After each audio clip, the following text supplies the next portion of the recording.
ये माँ बाप है अपनी औलाद को फितनों के हवाले कर रहे हैं। घर से बाहर चली जाओ, तालीम हासिल करो, फिर उनकी मर्ज़ी के ख़िलाफ़ तुम चलते हो। बच्चों की, लड़का हो या लड़की, वो तो बदकारी करेंगे, वो तो फितने वाले मक्कार अय्यार, चाहे बड़ी बड़ी बिल्डिंगों, कॉलेज, यूनिवर्सिटियों वाले, बड़े बड़े अदारे, नौकरी देने वाले, वो उन्होंने छोड़े हुए हैं लड़कियां लड़के बदकारी के लिए, वो तो अय्याश हैं।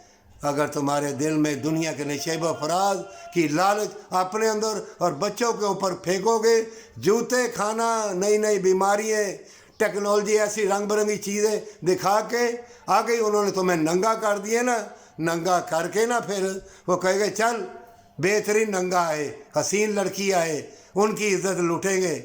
और तवीज़ गंढे वाले भी फूके मारने वाले कहाँ गए?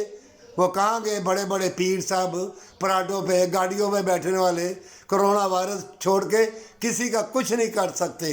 ये नाहल लोग हैं, ये मक्कार है, ये दुनिया के तलबगार है।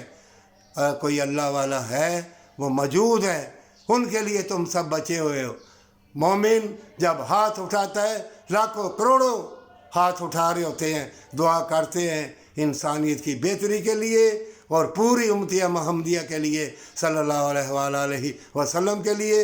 रोज़ा रसूल ज़मीन पर है सल्लल्लाहु अलैहि वसल्लम का, और खाना काबा भी ज़मीन पर है, इसलिए तुम बचे हुए हो, वरना तौबा कर लो, मारे जाओगे।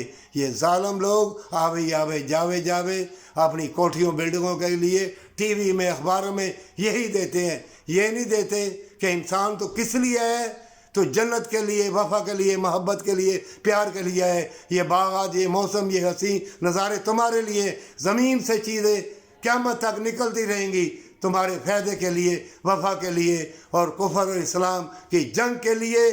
वफा और मोहब्बत, प्यार की चीज़ें और जंग के लिए भी निकलती रहेंगी, लेकिन तुम इंसान बनोगे, इंसानियत के साथ वफा करोगे, हर चीज़ तुम्हारे लिए मुबारक हो जाएगी। और ज़ालिम और मुशरिकीन और जो इस्लाम के भी दुश्मन हैं, अपने भी दुश्मन हैं, वो तुमसे डरेंगे, पर सच्ची तौबा के साथ और अल्लाह को दिखाने के लिए।